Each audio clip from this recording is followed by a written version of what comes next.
नमस्ते। जैन दर्शन के इस खास एक्सप्लेनर में आपका बहुत बहुत स्वागत है। आज हम एक बहुत ही दिलचस्प और गहरे विषय पर बात करने वाले हैं, आंतरिक स्पष्टता यानी भीतर की सफाई। आपने अक्सर सुना होगा कि जब तक भीतर का चश्मा साफ न हो, बाहर का नज़ारा कभी साफ नहीं दिख सकता, राइट? बस इसी बात को हम जैन धर्म के नजरिए से समझेंगे कि कैसे हमारी आत्मा की दिशा और दृष्टिकोण को सही करना ही उस सर्वोच्च मुक्ति की ओर पहला और सच कहूं तो सबसे जरूरी कदम है। और इस पूरी यात्रा की शुरुआत हम जैन आचार्य मुनि श्री 108 प्रणम्य सागर जी महाराज की बेहद गहरी और प्रेरणादायक शिक्षाओं के साथ करेंगे। उनकी बातें एकदम साफ तौर पे एक ही चीज पर जोर देती हैं कि अगर हमें सच्ची समझ चाहिए ना, तो सबसे पहले हमें अपनी वास्तविकता को देखने के नजरिए को जड़ से बदलना होगा। सम्यक्त्व ये सिर्फ कोई किताबी विचार नहीं है, ये तो आत्मा की दिशा में एक ऐसा गहरा बदलाव है, एक ऐसा ट्रांसफॉर्मेशन है जिसके बाद हमें जिंदगी की सच्चाई एकदम अपने असली रूप में दिखने लगती है। तो चलिए जल्दी से देख लेते हैं कि आज हम क्या क्या कवर करने वाले हैं। हम शुरुआत करेंगे मुक्ति के मार्ग से, फिर समझेंगे कि अपनी आंतरिक दिशा को कैसे सुधारें, स्पष्टता के 3 स्तर क्या हैं, अंदर की रुकावटों को कैसे दूर करें, और आखिर में बात करेंगे उन डेली प्रैक्टिसेस की जो हमें अंदर से साफ रखती हैं। चलिए सबसे पहले बात करते हैं हमारे पहले पॉइंट की, मुक्ति का मार्ग, जिसे हम त्रय रत्न या 3 रत्न भी कहते हैं। अब देखिए, जैन दर्शन में अगर हमें केवल ज्ञान यानी सर्वोच्च ज्ञान तक पहुंचना है तो इस त्रय रत्न के कॉन्सेप्ट को समझना बिल्कुल बेस है। इमेजिन कीजिए, आपके पास दुनिया का सबसे बेहतरीन नक्शा है यानी सम्यक ज्ञान, और आप बहुत तेज चल भी रहे हैं यानी सम्यक चारित्र। लेकिन अगर आपके हाथ का कंपास यानी आपका सम्यक दर्शन, आपका राइट फेथ वही गलत दिशा दिखा रहा हो, तो क्या आप कभी अपनी मंजिल तक पहुंच पाएंगे? बिल्कुल नहीं। इसीलिए ज्ञान का नक्शा इस्तेमाल करने या रास्ते पर चलने से पहले उस कंपास की सुई का एकदम सही दिशा में होना सबसे ज्यादा जरूरी है। तेज भागने से कुछ नहीं होता, दिशा सही होनी चाहिए।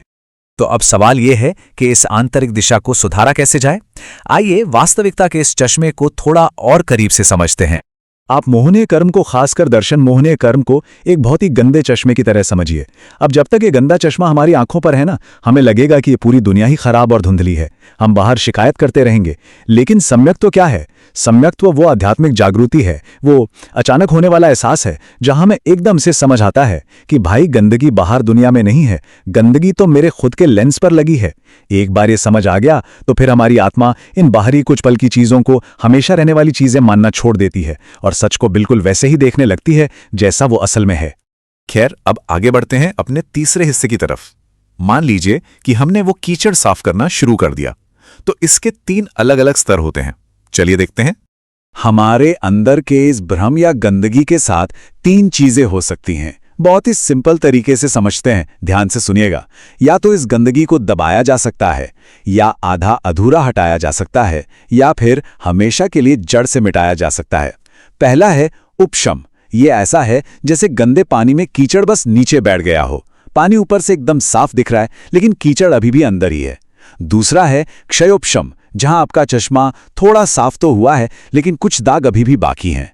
और तीसरा है क्षायिक, जहां चश्मा पूरी तरह से एकदम 100% साफ हो चुका है। अब यहां पर उपशम और क्षायिक के बीच के फर्क को समझना बहुत क्रूशल है। उपशम क्या है? ये सच्चाई की एक बहुत ही पावरफुल लेकिन बहुत ही छोटी सी झलक है, एक मुहूर्त से भी कम, क्योंकि कीचड़ सिर्फ नीचे बैठा है, जरा सी हलचल हुई नहीं कि वो फिर से ऊपर आ जाएगा। लेकिन क्षायिक एक बिल्कुल रॉक सॉलिड अचल अवस्था है। यहां भ्रम सचमुच हमेशा के लिए नष्ट हो चुका है। इसे सादी अनंत कहते हैं। एक बार शुरू हो गया तो कभी रिवर्स नहीं होगा। कोई डर, कोई बहस या समाज का कोई भी प्रेशर इस अवस्था को हिला नहीं सकता। लेकिन पता है, अगर हम अपनी आज की व्यवहारिक जिंदगी की बात करें तो हमारे लिए सबसे रिलेवेंट है क्षयोपशम अवस्था।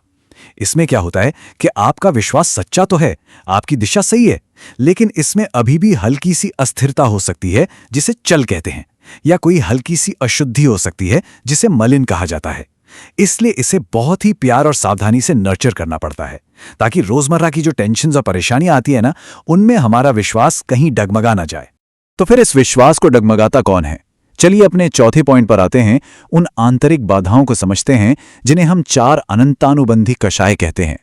अब ये जो 4 नाम है ना, क्रोध, मान, माया और लोभ, इनको सिर्फ अपना रोज का बैड मूड मत समझ लीजिएगा। ये बहुत ही खतरनाक कार्मिक ताकतें हैं। जब ये हमारे ऊपर हावी होती है ना, तो ये सम्यक दर्शन का रास्ता पूरी तरह से ब्लॉक कर देती हैं। देखिए, क्रोध क्या करता है? ये सिर्फ दूसरों को चोट पहुंचाने के लिए सही चीजों को ही रिजेक्ट कर देता है। मान यानी हमारा अहंकार, ये किसी की अच्छी सलाह या मार्गदर्शन को भी ठुकरा देता है। माया मतलब छल कपट, जो अपने स्वार्थ के लिए अच्छाई का झूठा नाटक करती है। और लोभ तो बस आत्मा की शांति की कीमत पर और चाहिए करता रहता है। और यहां एक बहुत ही इंटरेस्टिंग विरोधाभास है, एक पैराडॉक्स है। सच्ची स्पष्टता के लिए आपको चाहिए कूट कूट कर भरी हुई विनम्रता। लेकिन अगर कोई इंसान अपने अहंकार में आकर ये बोलने लगे कि अरे मेरे पास तो सम्यक दर्शन है, मैं तो बहुत ज्ञानी हूं, तो पता है क्या होता है? वो उसी मान यानी अहंकार को बुलावा दे रहा है, जो असल में उसके सही विश्वास को उसी वक्त खत्म कर देगा। सच कहूं तो आध्यात्मिक अहंकार रास्ते की सबसे बड़ी रुकावटों में से एक है। तो अब सवाल आता है कि हम रोजमर्रा की जिंदगी में क्या करें? चलिए अपने आखिरी पॉइंट की तरफ बढ़ते हैं। दैनिक शुद्धि अभ्यास, यानी हमारी आत्मा के लिए एक रूटीन मेंटेनेंस। रोजमर्रा की जिंदगी जीने वाले एक श्रावक के लिए जैन शिक्षाओं में ये 7 बेहतरीन अभ्यास बताए गए हैं।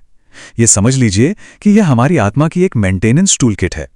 सामायिक, जहां हम दिन का कुछ समय बिल्कुल शांत और संभाव में बिताते हैं। प्रतिक्रमण, जहां हम अपनी गलतियों को रिव्यू करते हैं और दिल से माफी मांगते हैं। स्वाध्याय से हम गहरे शास्त्रों का ज्ञान लेते हैं। दान, यानी योग्य लोगों के साथ अपना ज्ञान और संपत्ति शेयर करना। व्रत हमें जीवन में डिसिप्लिन देते हैं।